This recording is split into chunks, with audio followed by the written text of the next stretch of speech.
coração, mas em toda a alma, em todo o corpo, em todo o espírito. Então, gente, quando nós mostramos essas qualidades aqui, isso atrai também o pecador. Atrai o pecador também. Sabia? Nós temos uma maneira negativa e uma maneira positiva de atrair o pecador. Mas isso não é necessariamente que você possa ter essas duas qualidades. Basta você ter uma, a positiva.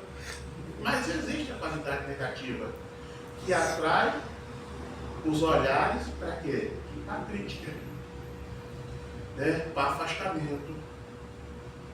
Mas quando a pessoa te olha para ver aquela qualidade positiva de ser uma pessoa bem-aventurada, pobre de espírito, o que acontece? Você vai chamar a atenção dele. E às vezes não precisa nem você falar Jesus te ama, como nós falamos. Quando aquela pessoa estiver passando por mau momento, que ela lembrar de você, ela vai fazer o quê? Mas eu vejo meu irmão ali, a irmã, eles parecem tão felizes, e eu aqui, nessa agulha, nessa amargura, a agulha é uma dor profunda.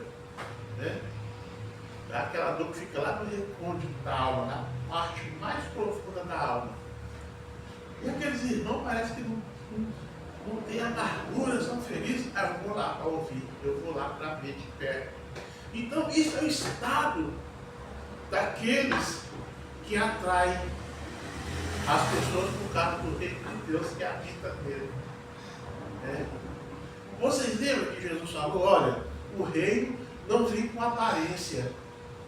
Reino aqui, reino ali, mas não, ele está em vós. Gente, olha, eu não vou tentar fazer isso, eu não vou conseguir me expressar para explicar para vocês o que é o reino de Deus está em você. Isso o próprio Espírito Santo nos dá a concepção do que é, mas parece uma coisa inefável, uma coisa que não pode se falar com voz humana. Mas você já imaginou? Se o céu dos céus não pode conter Deus, pode abrigá-lo, e ele se abriga no seu coração. Eu vi uma frase, eu acho que todos vocês conhecem, que diz que tem um vazio no coração do homem que nada pode preencher. Nem o dinheiro, nem um casamento feliz, nem as boas amizades, nem uma boa roupa, nem aquilo que você sonhava em ter, preenche. É o espaço de Deus. E só Deus preenche aquele espaço. Então isso é exatamente o reino de Deus fazendo morada na gente. E para isso acontecer, Jesus deixou não o segredo, porque se fosse segredo eu não sabia, não é verdade? Ele deixou um conselho. Se vocês guardarem minha palavra, gente, para pensar nisso. Se vocês guardarem minha palavra, eu e o Pai viremos e fazermos morada em você. Você já imaginou? Uma pessoa cheia de falhas, cheia dos defeitos. Defeitos não, tá? Defeitos.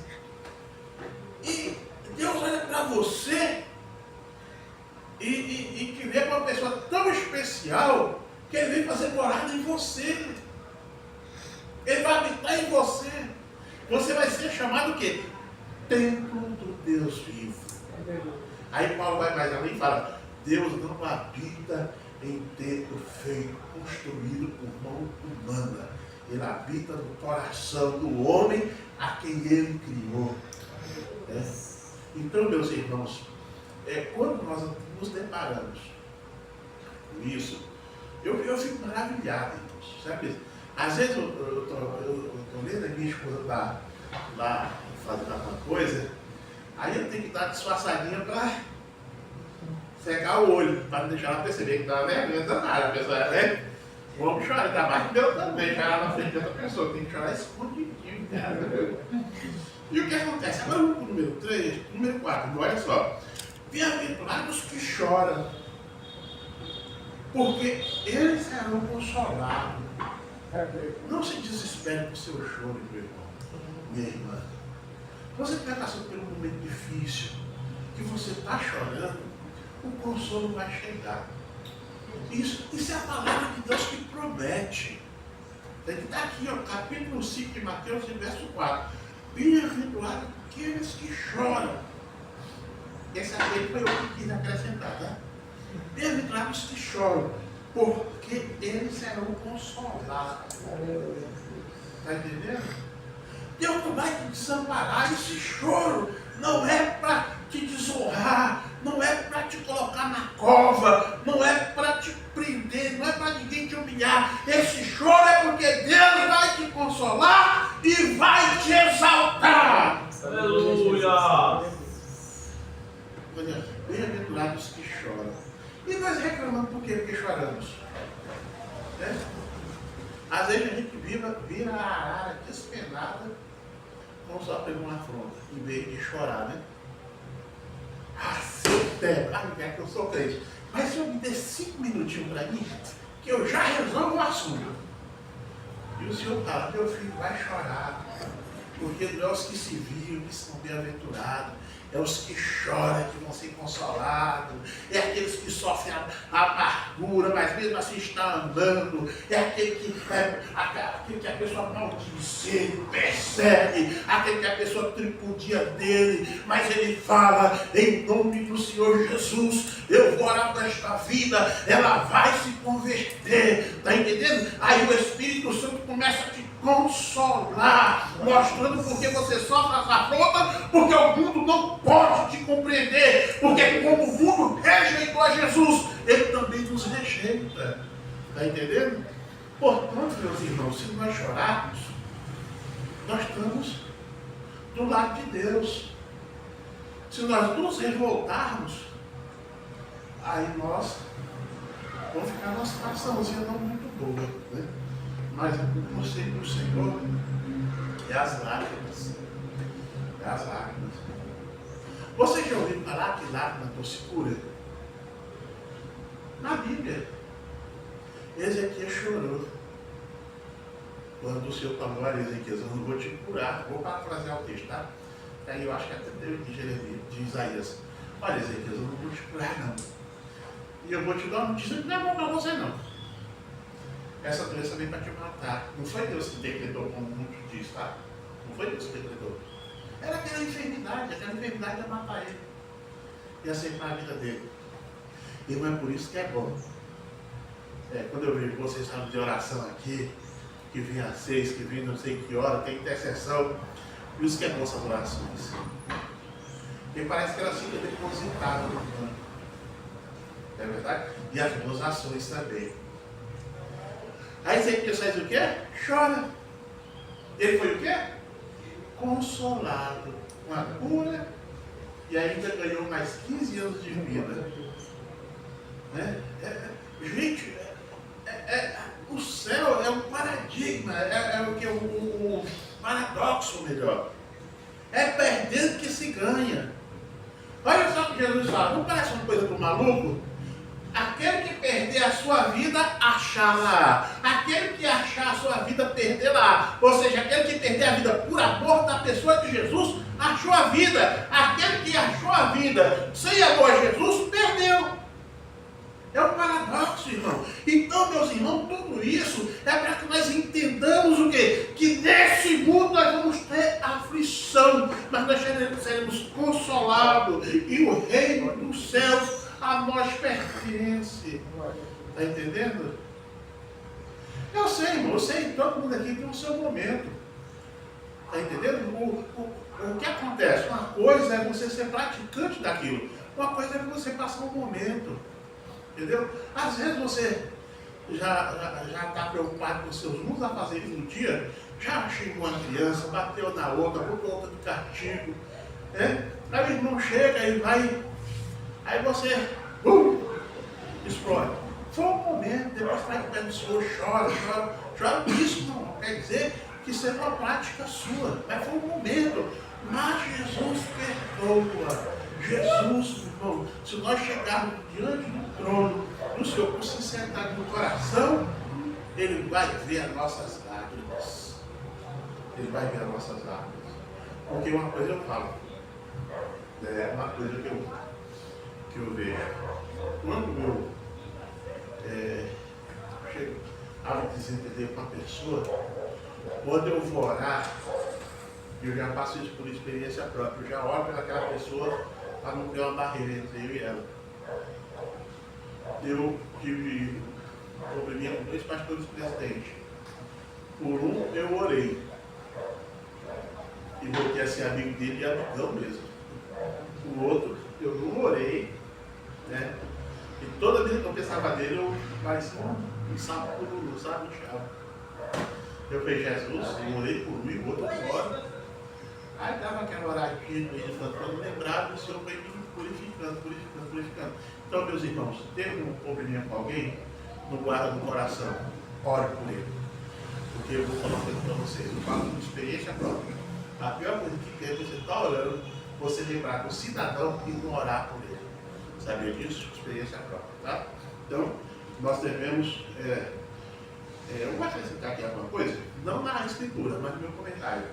Quando nós chorarmos por causa dos problemas cotidianos, vamos nos alegrar com isso.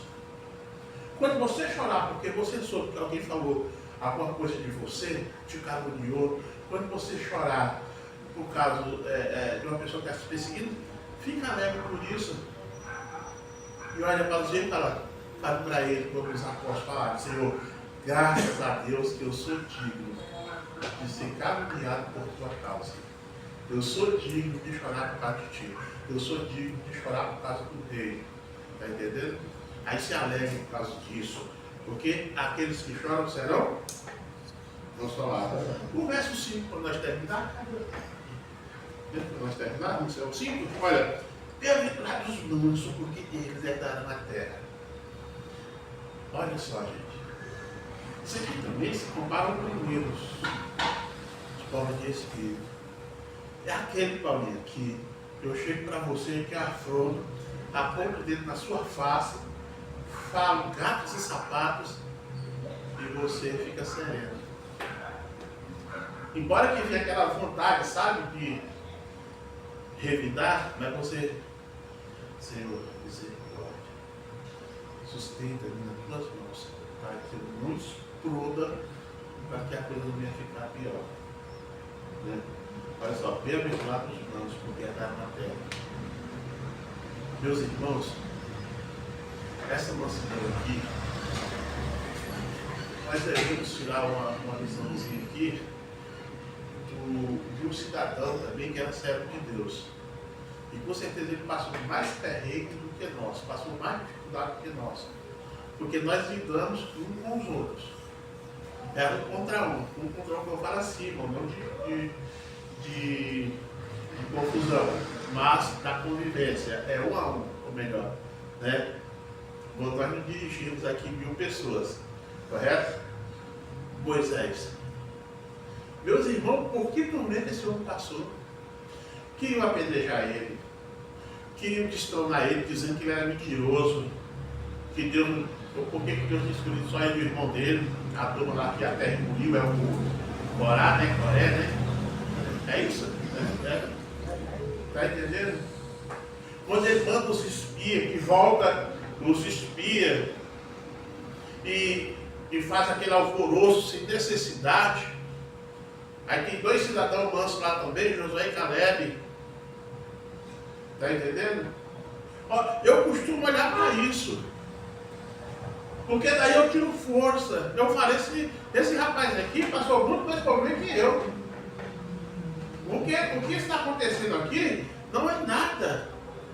Entendeu? E outra coisa, meus irmãos, toda desonra que lançarem contra você não tem o peso da glória que há de vir para você. Está entendendo? Porque o caminho da glória passa pela cruz. O caminho da glória passa pela cruz. Jesus foi glorificado para nunca mais morrer depois da cruz. E Jesus, meus irmãos, é o nosso exemplo maior de mansidão, né? Nós devemos seguir o exemplo do bom mestre. Quando era caluniado, não revidava, sabe? Não ouvia sua voz na praça proferindo maldições. mas era manso. E aqueles que o atacaram, ele está advertindo, olha, veja a boca de vocês, porque esse pecado que vocês estão praticando, o Espírito Santo não cabe todo Mateus, não será perdoado nem desse século nem do vindouro. Não fecha a boquinha, baixa a bolinha. Vocês não sabem quem são, eu sei de onde vim, sei de quem sou. Entendeu? E vocês só são livres se eu livrar vocês. Né? Falam os judeus. Então, Jesus é nosso exemplo maior para sermos mansos. Né? E outra coisa, para você ver, tem até um mal entendido que disse que Jesus chegou no templo, né? E deu uma surra nos vendedores lá, né? Nos mercadores lá. Não tem nada disso, lê o texto para você ver. Jesus não bateu em ninguém não, gente. Ele só jogou no chão as mesas, parece que soltou os pombinhos, essas coisas. E outras, vocês sabem por que aqui estava lá? Porque era permitido aqui ali, quando a pessoa vem de longe, para trazer um animal ali, dava trabalho, que o caminho era feito a pé. E se você fosse transportar um animal, ele poderia morrer de fadiga pelo caminho. Pense bem, um sol escaldante de 40 graus na estrada. Então eles traziam, trocavam a moeda pela moeda corrente ali e compravam o animal. Só que os vendedores estavam superfaturando isso. Então já era desonestidade. Entendeu? Aí por isso que Jesus diria assim, mas se ele agisse com dificuldade, Jesus não tinha feito o que fez, entendeu? E ele não agrediu ninguém fisicamente. E tem pregador que, irmão, você tem que ser igual Jesus, pegar o azarô, o chicote e sentar a madeira. Jesus nunca fez isso, Jesus nunca deu esse exemplo para nós, Jesus nunca nos mandou fazer isso. Ele falou, ide por todo mundo, pregar o evangelho a toda criatura, ensinando-as e batizando-as no nome do Pai, do Filho e do Espírito Santo. Aí, para fechar, meus irmãos, vocês agora olha só, bem-aventurados que têm sede de justiça, porque eles serão fartos. Olha só, nós que somos servos do Senhor e habitamos nesse mundo de injustiça, e isso nos aflige, isso, meus irmãos, nos entristece, né? De ver tanta injustiça, mas nós vamos ser consolados, vamos herdar a terra e vamos ser fartos de justiça. Mais uma vez eu faço essa aplicação para as nossas vidas. Tenhamos paciência.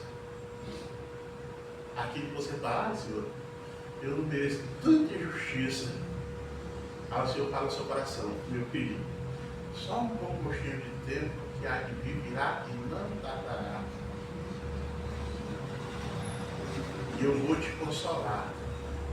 Você vai caminhar em pastos verdejantes, águas tranquilas, porque você vai ser farto de justiça. Você vai habitar onde há justiça e amor. Tudo isso, irmão, são as credenciais do povo que vai morar no céu. O povo que espera em Deus. O povo que confia na palavra de Deus. Porque, meus irmãos, Deus está nos dando um alerta aqui, que Ele vai fazer isso no plano vindouro. Mas essa mesma palavra que nos alerta para o plano vindouro é a mesma que está dando com providência agora da sua vida. Para te dar conforto, para te dar alegria, para trazer paz no teu coração. Se você estava aflito, comece a sentir a paz do Senhor no seu coração. Comece a sentir ela fluir na sua vida. Comece a sentir o Espírito Santo trabalhando. Perceba ele falando no seu coração. Perceba isso em nome de Jesus. Bem-aventurados os limpos de coração, porque verão a Deus. Bem-aventurados os pacificadores, eles serão chamados filhos de Deus. Vê aí? Está vendo aí? Bem-aventurados que sofrem perseguição por causa da justiça, porque deles é o reino de Deus. essa justiça aqui é porque você está servindo a Deus. Está entendendo? Aí você é perseguido por causa disso. Aí te qualificam disso, daquilo. Crentinho, crentinha, né? Que eles mais gostam de falar. E tem aqueles que acham que causa um mal danado quando fala. Se for para ser crente igual você, eu prefiro ser quem sou. Depois continua, quem vai para o inferno é você, que sou eu. Né? E o que acontece, irmão? E para finalizar, vamos lá. Bem-aventurado vós, quando vos injuriarem, perseguirem e mentindo, disserem todo mal contra vós por minha causa. Então, meus irmãos, alegre quando alguém estiver te caluniando, falando mal de você, quando alguém estiver difamando você, fica alegre e glorifica ao Senhor. Sabe por quê? Porque você é uma bem-aventurada, uma pessoa que Deus achou digna de sofrer pelo seu nome, mas que um dia vai brilhar lá na glória. Aleluia. E o mal não pode te tocar para a glória de Deus. Amém, meus irmãos? Deus abençoe. Glória a Deus.